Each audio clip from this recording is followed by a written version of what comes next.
this is your make your own snowman kit from Brougham Hall. This is Mary and she's going to tell you how you're going to do it. So you might be scared, you might be frightened because you've never worked with clay before, but it's really, really easy and you're going to find it fascinating and you're just going to get the bug, aren't you, Mary? Yes. You're going to get the bug. When you've done your snowman, we are going to make an installation so you'll be able to come back, see your snowman in situ with all the other snowmen or people, and these can be absolutely fantastic. So what Mary's going to do is she's going to talk you through opening up your kit, £19.50 from Brougham Hall, don't forget that, and tell you exactly what you need to do. It's really easy, don't be scared. Over to you, Mary. Thank you very much, Sarah. So, in our kit we have a bag which has all the clay that we're going to need. It also has 3 paintbrushes, our paint, a piece of bubble wrap for when we finished our creation, so we can put that to one side for now. Right, so open up your bag, and inside here we have 3 balls of clay, all different sizes. So we are going to start with the largest piece of clay and tear it in half. Then we're going to form that back into a ball. Then we are going to push our thumb into the middle, and then we are going to slowly work round, pinching the clay between our thumb and our fingers, widening that hole and just working round and round. And this is what we call a pinch pot. So we are just pinching the clay and making the ball bigger and bigger. The secret to doing this is don't let that top edge get too thin. Just keep working round till you make a little pot. Now for the video, obviously I'm doing this fairly quickly, but you can take all the time you want to form this. And if it's your first time with clay, just go nice and steady. So that is 1/2 of my snowman body. And I'm going to do the same with the other half.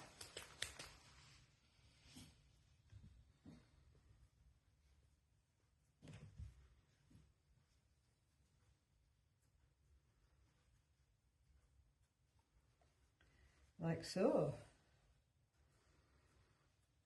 So if you ever want to buy clay and make your own pots, this is how you start off, making a pinch pot. Now ideally I want to make them both the same circumference. There we go. Then I'm just going to gently push them together, and then the most important thing is to smooth this join and to make it as neat as we can. So we are just going to work around, filling in that little gap, just smoothing it with our fingers, joining the 2 halves together.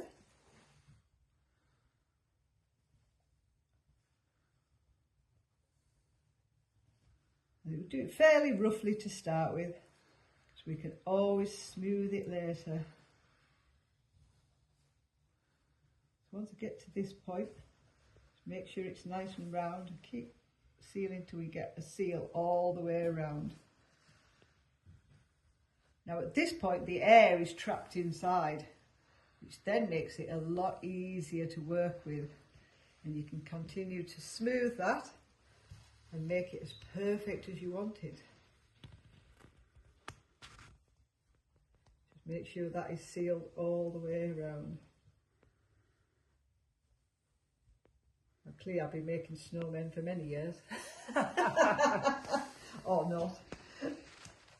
So I've now got a nice round ball, and I can form that a little bit more, and I shall put that to one side, and then I'm going to do the same with the middle sized ball. So obviously that's his body, as per my examples, and then I'm going to make his head.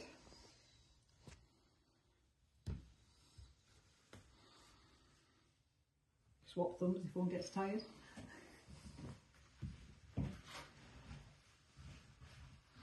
Again, working round, making that nice and smooth, making sure that top edge is nice and thick so it's easy to join. And then again,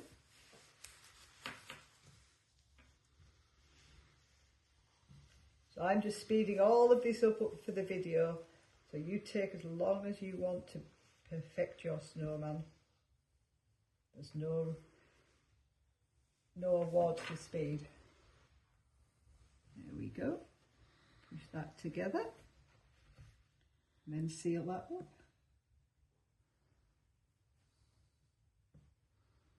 It's definitely not as cold on your fingers as the real thing.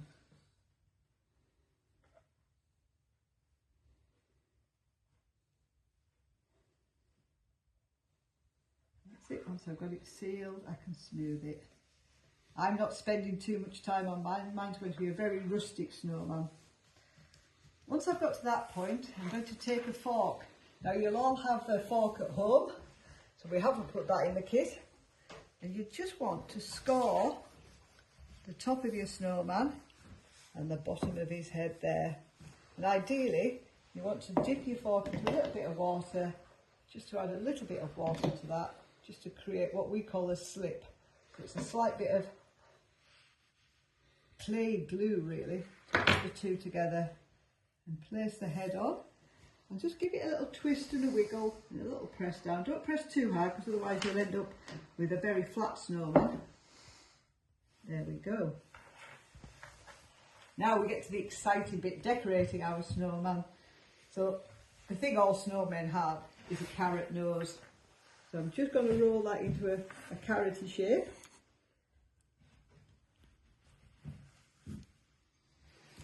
Place that on, give that a bit of a wiggle and smooth it in a little bit all the way around. Now, as you can see from all my snowmen on the table here that my friends here at Brougham Hall have created, you can vary that nose quite considerably.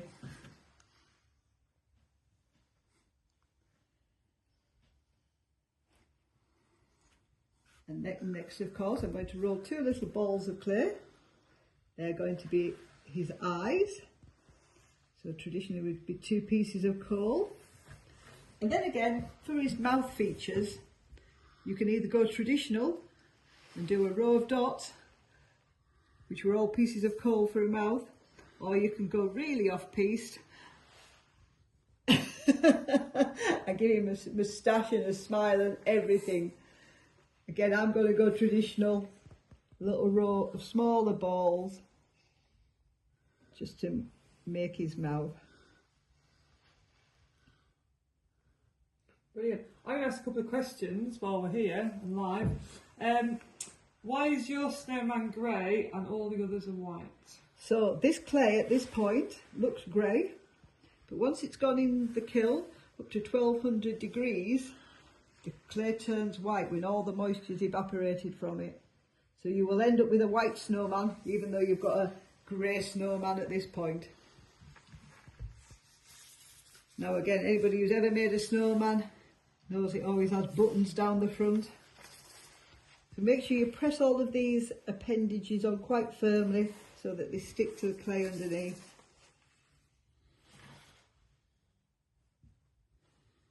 There we go. Can make them even look more like buttons. This is where you get to be creative. You can do what you like. And then, as you can see from my little army here, they've got a variety of different hats and different scarves. So with the remaining clay that you've got, you can make what you like. To do a scarf, obviously, just roll out a sausage of clay, nice and long, and then just give it a tap to make a flat piece. Nope, that's definitely not going to be long enough, so I'll roll out another bit and add that on.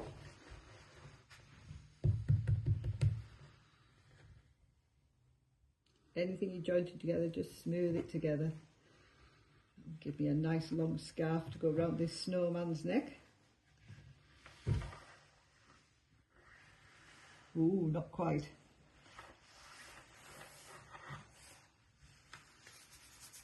A little bit more. That's the beauty of this, you can just keep adding to it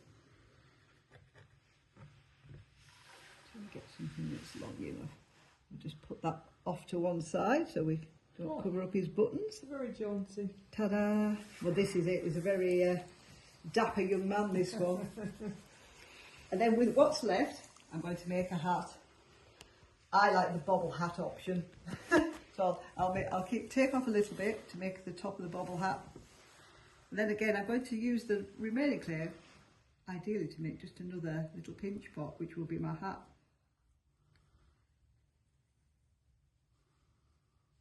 I am rather liking the trilbies and the cowboy hats that we've got on of all of these.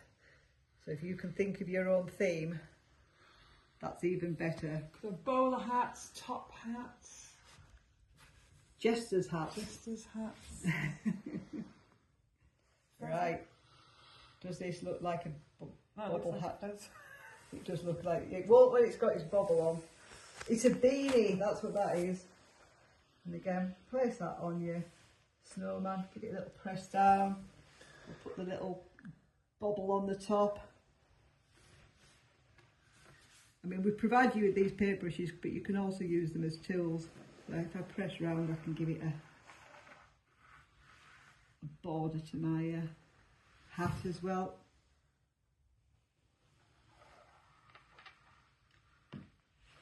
And again, now at this point, if you want to add more decoration, if you want a stripy scarf, you are welcome to use the end of the paintbrush to make marks. You can give it a fringe at the end.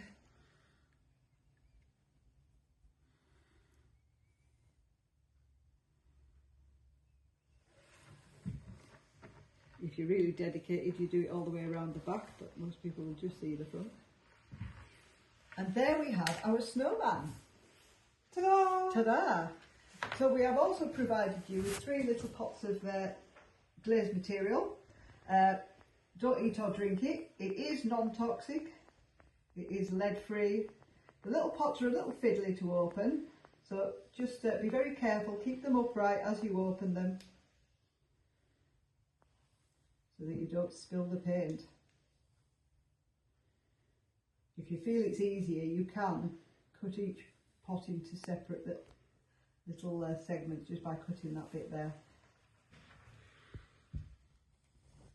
There we go. Bend them all back. So we've got, traditionally, we've got orange for the nose, black for the kohl for the eyes, and depending on which kit you've bought, we've got a red or a blue option. I went with red, it's my favourite colour, as you can tell from my hair. And then you just use this paint to colour your snowman. So paint it on quite thickly. Now, if you're a very patient person, you would probably leave your snowman for a few hours just to dry and stiffen a little bit. Or you could leave it overnight as well, because the paint will absorb better if it's slightly drier. But you will need to put 2 coats of paint on, so put 1 coat on to start with and then leave that to dry. But we can carry on with the other paintbrushes. We've given you 1 for each colour so you don't muddy your colours. And then we'll paint the buttons, although you could have red buttons, they could have harlequin buttons.